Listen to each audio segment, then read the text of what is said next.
Welcome back for day 7 of the Blender Basics Bootcamp. Today we're going to UV unwrap our trophy and add some imperfections using an image texture, because nothing is perfect in real life. We'll also add a logo decal to the front of the trophy. So let's make our trophy look better by making it look worse. My name is Chris Folia, I'm your Stream Scholar. Welcome to Stream School.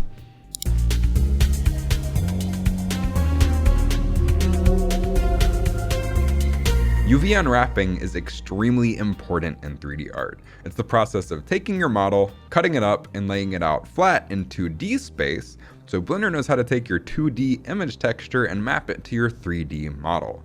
Picture papercraft, for example, where you take a piece of paper, you cut it up in specific ways, and then you fold it into a 3D model. Well, this is the exact opposite of that. So let's dive in, UV unwrap our trophy cup, and apply some image textures to add some imperfections and smudges. So to get started, I'm going to hold Z on my keyboard, go to wireframe, and here I'm going to select the trophy cup. So we probably want to isolate this so the trophy case and the glass and all of our other objects don't get in the way while we're trying to UV unwrap the cup. So to do that, I'm just going to hit Shift H on my keyboard, and that'll hide everything that's not selected. And if you need any reassurance that you didn't just accidentally delete everything, you can hit Alt H on your keyboard and that'll bring it right back. So I'm going to reselect my trophy, hit Shift H, and now that it's isolated, we can move on.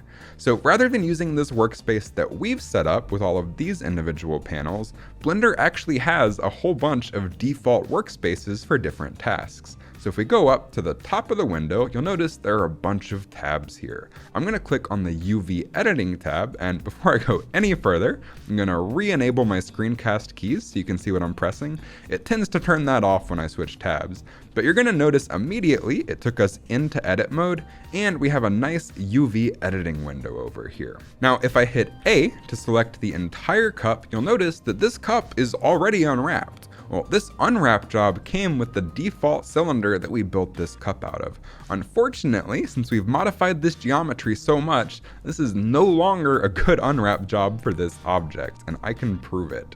So I'm gonna go up to Image, select New, and here I'm gonna type UV Grid.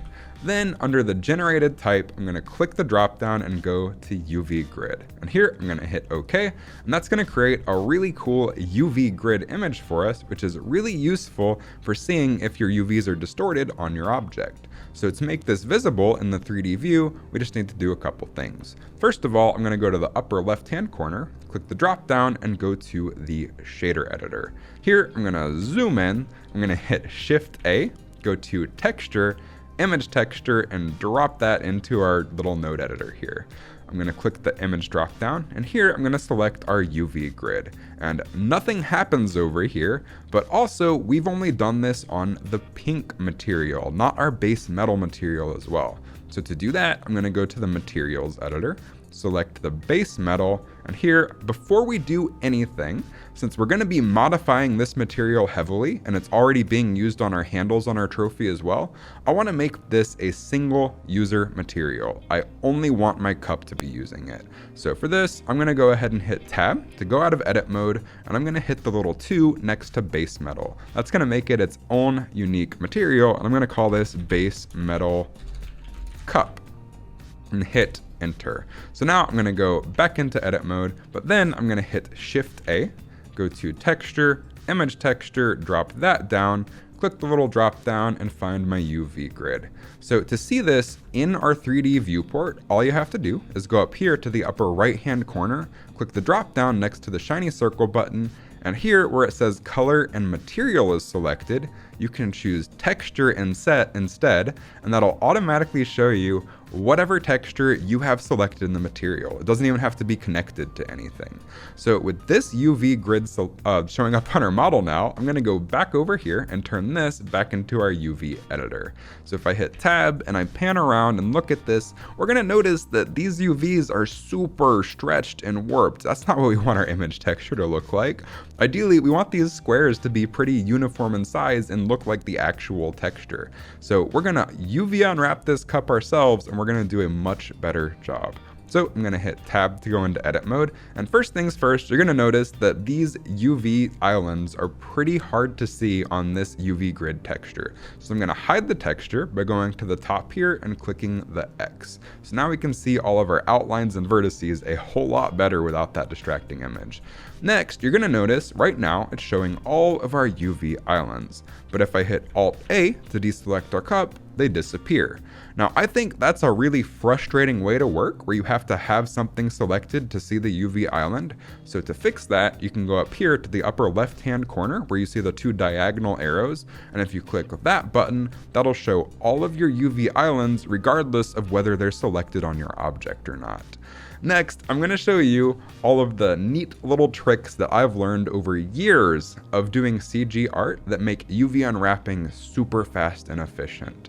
So first things first, I'm going to go up to the upper right hand corner, know your directions, Chris, and click the options drop down. Here, I'm going to select Live Unwrap. Normally, when you're unwrapping an object, you have to make cuts in it or apply seams to the object. Then you have to hit U and you have to click unwrap every time you make a new cut. Live Unwrap will automatically unwrap your object every single time you cut a seam, which makes your work so much faster. You're just gonna have to take my word for it.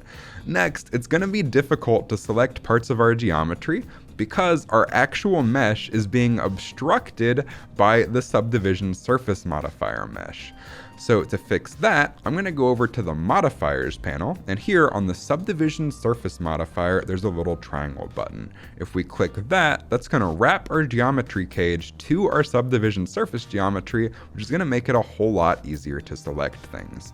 And finally, I want to show you all one of the coolest tricks for UV unwrapping. So if I hit Control 1 to go to the back of my object, just because I want to cut seams where the audience isn't going to see them, then I'm going to hit 2 to go to Edge Select. I'm going to select one edge. Then I'm going to Control and click on another edge. You're going to notice it automatically selected everything in between the first edge. And then normally we could hit Control E, we could go down to Mark Seam, and that would cut a seam on our object. But there's a more efficient, cool way to do this. We can make it so when we select an edge and Control select the next edge, it automatically cuts a seam there. So to do that, just bring up this little pick shortest path dialog that just came up, and where it says edge tag select, you want to click the drop down and change that to tag seam. So now you're going to immediately notice that it cut a red line down here, and that's a seam. Picture literally taking a knife, stabbing your object, and cutting down the geometry so you can fold it out like a piece of paper. That's exactly what we're doing in 3D space. We're literally making cuts on our object. Then you'll also notice that it starts to unwrap over here in the UV editor. So all we have to do now is cut our object up enough so we can lay it out in a way that these UV grid squares aren't all distorted and wacky. So to do that, first things first, I'm going to continue my cut going up the side here, or the back of the object. I'm just going to select this edge, go up to the top by the rim, and Control click to continue that cut. Notice again, the unwrap changed because of our awesome Live Unwrap feature. So here, I want to cut the inside of the cup from the outside of our cup. So I'm going to hold Alt, select the edge loop for the inside rim of the cup. I'm going to hit Control E to bring up our edge menu. I'm going to click Mark Seam. So now you'll notice we have the inside of our cup and we have the outside of our cup. But these grid squares are still really distorted. I mean, if you look at the stem, this is all being contained in one tiny grid square, which is not ideal. So we're going to go ahead and continue cutting this up. For one, I'm going to cut the stem off from the upper portion of the cup because it's so much narrower, that's going to be really deformed if they stay connected. So I'm going to go ahead and select this ring, not that one, the one right in the crevice. Again, you want to cut edges where the seams aren't going to be obvious to your audience. So I'm going to hit Control E and click Mark Seam, and that's going to cut our stem off. So now we have the upper portion of our cup, our stem, and the inner portion of our cup. So here, I'm just going to continue the cut right along the back. So I'm going to select this upper edge right here. I'm going to go all the way to the base of the cup and make sure I'm selecting down the same edge. Sometimes it's pretty easy to get lost and make a mistake here. So now I'm just going to Control click down here, and that's going to cut the stem so we can fan it out into a 2D plane. But you're gonna notice we still have the base of the cup attached here, which is super distorted and not super great. So to fix that, I'm just gonna Alt click right where I wanna cut the base off, hit Control E, and mark seam, and that'll cut the bottom of our cup off. So now we have the top of our cup, the stem, the absolute bottom of our cup, and the inside of our cup. So now we just need to fix the inside of our cup since that looks pretty warped. So normally you could just continue this seam into the inside of the cup. But if we're picturing this from an audience perspective, if we were to look at this from the front, this edge is one of the more likely ones that our audience is to see. So I want to pick edges that our audience will not see. So I'm going to go to the back by hitting Control 1 to go to orthographic back. I'm going to rotate up and I'm going to choose this seam, this edge, and Control click the next edge to cut that seam right there. And finally, I want to cut out the bottom of the inside of the cup. So I'm going to hold Alt, select that edge loop, hit Control E, and mark a seam. So here we have the bottom of the inside of our cup, the inside of our cup, our stem, the base of our cup, like the absolute base of our cup, and then we have the outside of the cup. But you're gonna notice that all of these squares are a little bit warped and they're kind of at weird diagonal angles. That's because of the default unwrapping in Blender. Now, for what we're doing, which is applying some subtle smudges to the cup, this is totally 100% fine. There's absolutely nothing wrong with this. This would work absolutely perfectly to add some subtle smudges to the cup. But I wouldn't be a good teacher if I didn't show you all of the cool tricks. So to optimize our UV islands and straighten these out, there's a really cool trick in Blender. I'm gonna zoom in on my outer cup UV island, just like so, until I find a face that's almost perfectly rectangular. Here, I'm gonna hit 2 to go to edge select. I'm gonna select the top edge of that face, hit SY0 to scale it down 0 on the Y-axis so it flattens it out. Hit enter to set that down. Do the exact same thing on the bottom one, SY0 enter. Go to the left edge, and we're gonna do the exact same thing, but on the X-axis now. So I'm gonna hit SX0, hit enter. Do the exact same thing on the right, SX0, enter. And now we have a perfectly straight rectangle. So here, I'm gonna hit 3, select that face, and now you're gonna notice that's selected. Here, I'm gonna hit L, and that will select the rest of the island. But you're gonna notice our selected face is still a different color. That's because that is our active face. So here, I'm gonna use a tool called Follow Active Quads. I'm gonna hit U to bring up the Unwrap menu. I'm gonna go down to where it says Follow Active Quads. I'm gonna click it. That's gonna bring up this little dialog right here. Then I'm gonna click OK, and it's gonna automatically straighten out all of our cup UVs. Now immediately, look how much cleaner this looks. We have all of these straight up and down squares on our cup, and it just looks super nice. It does stretch a little bit down here near the stem, but again, for what we're doing and most purposes in general, this is totally completely fine. So now I'm gonna do the exact same thing on the stem, and then we're gonna pack our UVs. So here, I'm gonna hit Alt-A to deselect everything. I'm gonna hit L to select the stem. I'm gonna zoom in, and I'm gonna rotate this until whatever face I want to use is about straight up and down. So I'm thinking this face right here, or maybe even this one. So here, I'm gonna hit 2 to go to edge select, select the top edge, SY0, enter, select the bottom edge, SY0, enter, select the left edge, SX0, enter, select the right edge, SX0, enter.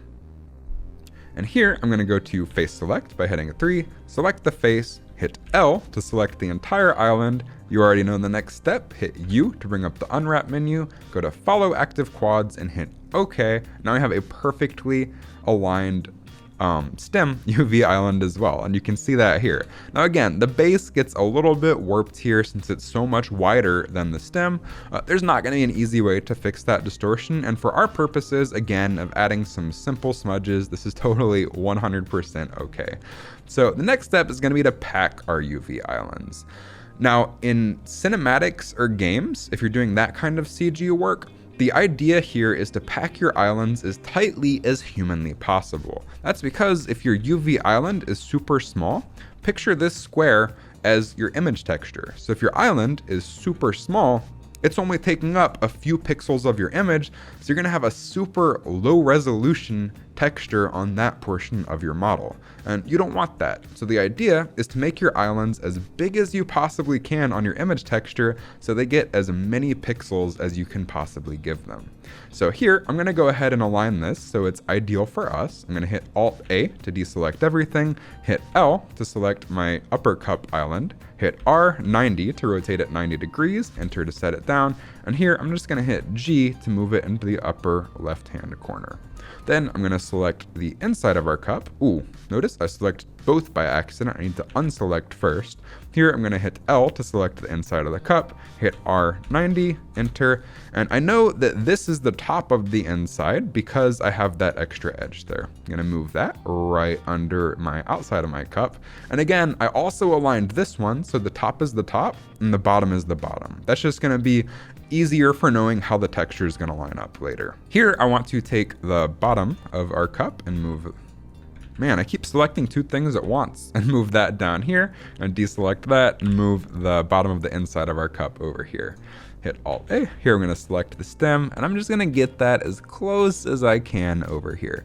Now, like I said, if you're doing cinematics or games or professional work, the idea is to get all of your islands to take up as much of this texture sheet as you possibly can. Now, for our purposes, we're using a tileable repeating smudge map, so we can make that image as small as we want, and it doesn't really matter how well these are packed. But just to show you how to pack things or how to scale them up in a nice way, just for the purpose of adding it to your toolkit.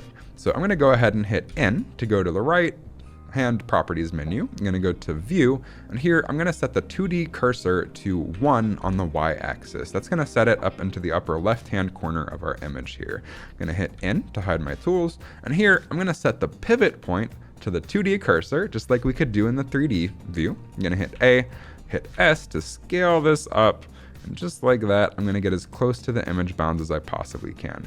Now, there are also some really cool plugins for Blender, like UV Packmaster, which will automatically pack all of your UV islands. It does cost a little bit of money, but I couldn't live without it for the game work that I do.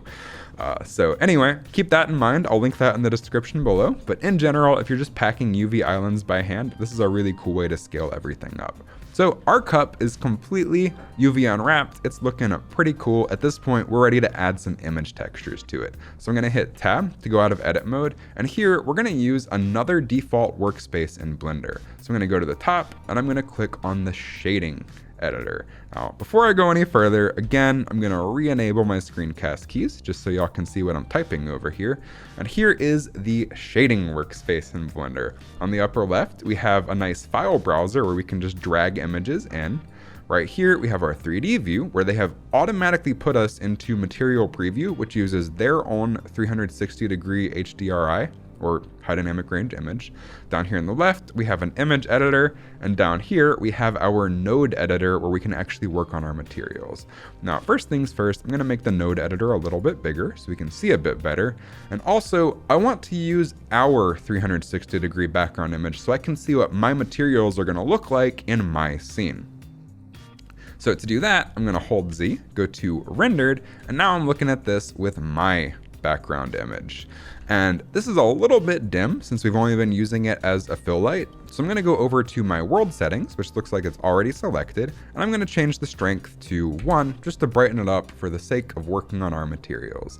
So at this point, to bring our image texture into our material in our node editor, I'm gonna hit Shift A, go to texture, image texture, and I'm gonna drop that down. Here, I'm gonna hit open, and I'm gonna find my smudge map. Now, I've provided this smudge map in Discord if you want to use it as well. Otherwise, feel free to use whatever interesting texture you wanna use. I'm gonna double click on the smudge map to bring it in, and I'm also gonna open it over here in our image editor just to show you what it looks like. I clicked on the wrong thing. So this is a smudge map that I made by taking a blackboard that I have, a small little blackboard. I rubbed my hands around on it, and I just like put some like grease fingerprints on it.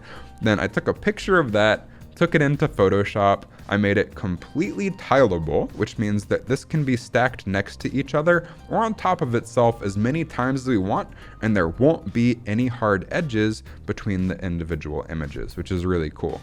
Then I took this, I increased the contrast, and I inverted it, and voila, a perfect roughness map for smudges. So to use this to control the roughness of our object, rather than just straight plugging our image into the roughness map, we want to use this to control roughness values that we like. So also, one more thing, I've noticed in general that with black and white roughness maps, if you change the color space from sRGB to non-color, since it's a black and white image, you tend to get much better results. So anyway, what we're gonna do here is something we've already done plenty of times. I'm gonna hit Shift A, go to Color, Mix RGB, I'm gonna shove that down. Then I'm gonna hit Shift A, Input Value, I'm gonna plug that down. Just like we've done in the on the base of our trophy for our noise roughness texture. Here I'm going to hit Shift D to duplicate the value, and now we're just going to plug these into our mix shader. Now again, this factor is only sliding between color 1 and 2. So if we plug our smudge map into the factor, now everything that is white in our smudge map is this value, color 2, and everything that is black in our smudge map is this value, or color 1. So if I plug this into my material output, we can actually see what our smudge map is looking like, which is nothing right now because these are both the exact same value. So I'm going to go ahead and make the first value, the shiny part of our object, the black areas of our roughness map, 0.1, which is a little bit shinier than the roughness value we've already been using, which is 0.125. But since we're adding some roughness to this with the smudges, I just wanted to go a little bit lower to compensate. And here I'm going to change the smudge value to maybe like 0.45, and I think that'll look pretty cool. So we can immediately see those results on the cup, but the problem here is that these smudges right here are supposed to be fingerprints. These are massive. So if I plugged this into my roughness and plugged my material back into the material output, we can't really see anything happening other than some really subtle smudging because those fingerprints are way too big. Those are like from giant hands. So I'm going to plug this mix node for our smudge map back into the material output, and let's make these fingerprints just a little bit smaller here.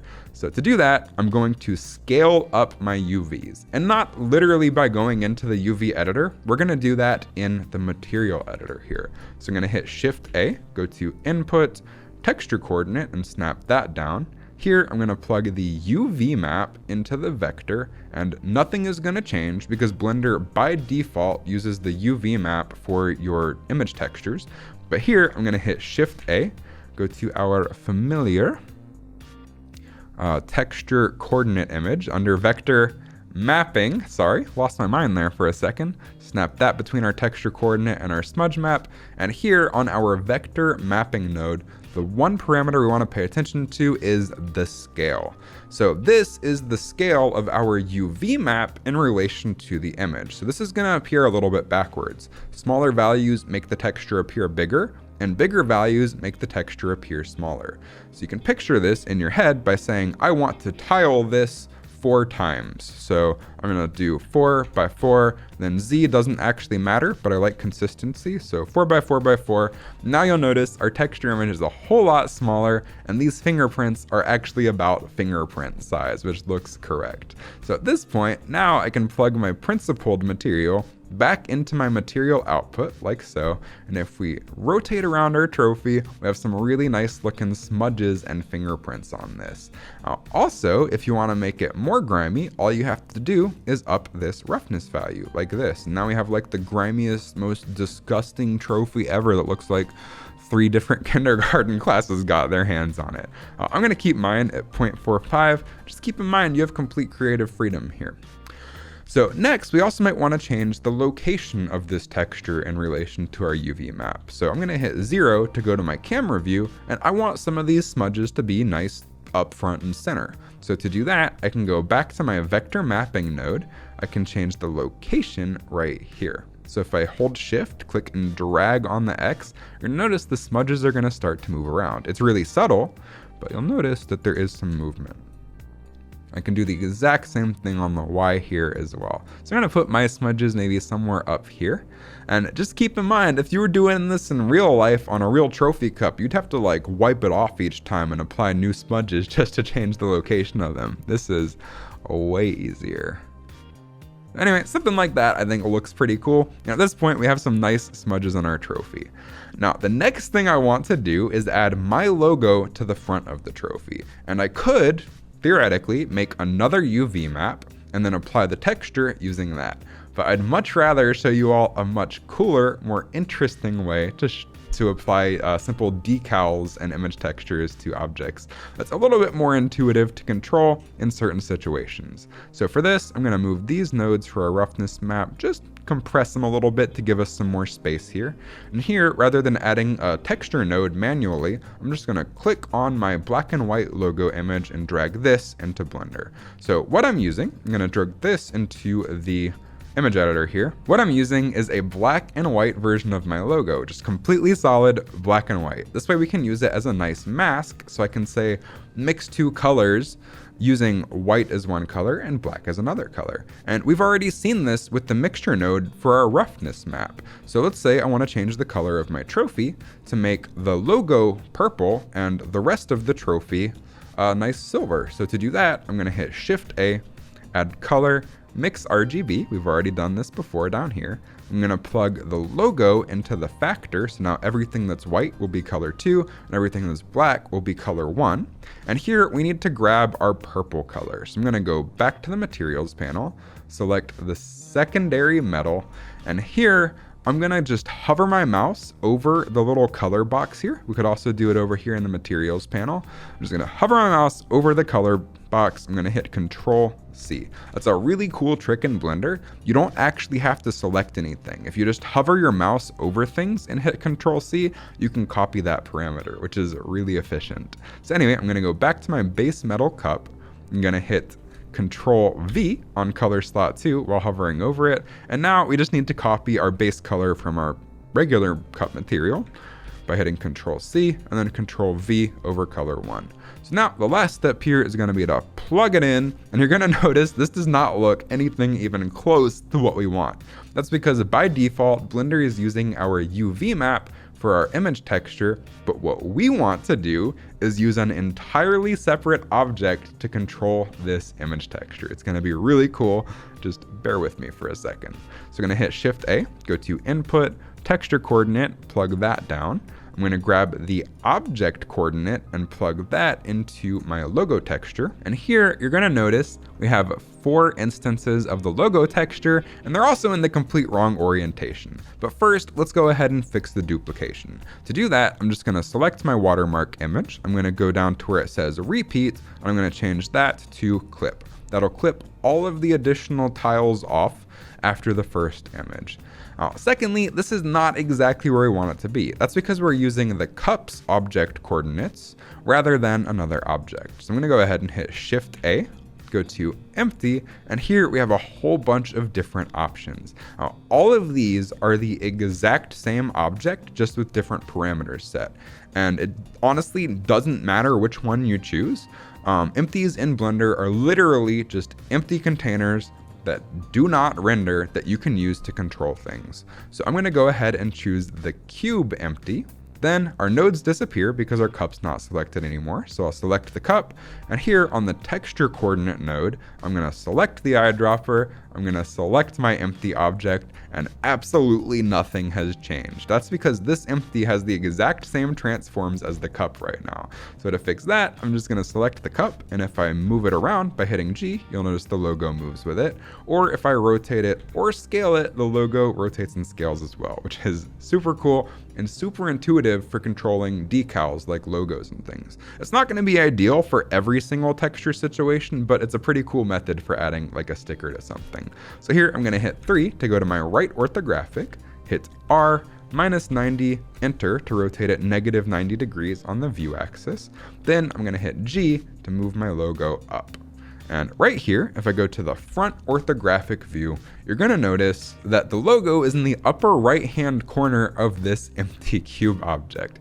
Now, ideally, this isn't going to work out for us, because if I scale this, it's going to scale up from the center of the cube. If I try to move it and rotate it, it's going to be really hard to rotate and move it in an intuitive way, I guess would be the word for it. So to center this on the cube, all we have to do is go back into our trophy cup material options. And here I'm going to hit Shift A, go to Vector, Mapping, and snap that between the texture coordinate and the logo image. So here, the one property we want to pay attention to is the location, and the math just so works out that if we do 0.5 by 0.5 and the Z doesn't matter, but I like consistency, that's going to automatically center it on our empty object here, which is awesome. Then I also probably want this logo to about match the bounds of this box. So to scale it up, I'm going to go down to the scale property, hit 0.5 by 0.5, Z doesn't matter, but again, I like consistency. And now the object is perfectly matching the bounds of the box. So if I select the box and I go to solid shaded mode, I still have a pretty good idea of where this logo is. I'm going to go back to rendered preview and I'm going to scale it up, move it around until I get something that I like the appearance of. Now, this empty cube, I have it set protruding out from the front of the cup. So if I want to change the rotation of this on the cup and I rotate the empty, we're just going to get some weird wave distortion. But let's say I want this to face the camera a little bit more. Well, instead of rotating it around its own center, we can do something we've already done before, and we can rotate it around the cup's center. So I'm going to go ahead and go up here to the pivot point, change that to 3D cursor, and now if I go to my camera view and hit rotate, Z, now I can rotate this around the cup without distorting the image, and I'm just going to rotate this a subtle amount so we can see the logo a little bit better, and I think that is looking pretty cool. Now, the final thing I want to do with this texture is I also want to control the roughness so that the logo is a little bit shinier than the cup.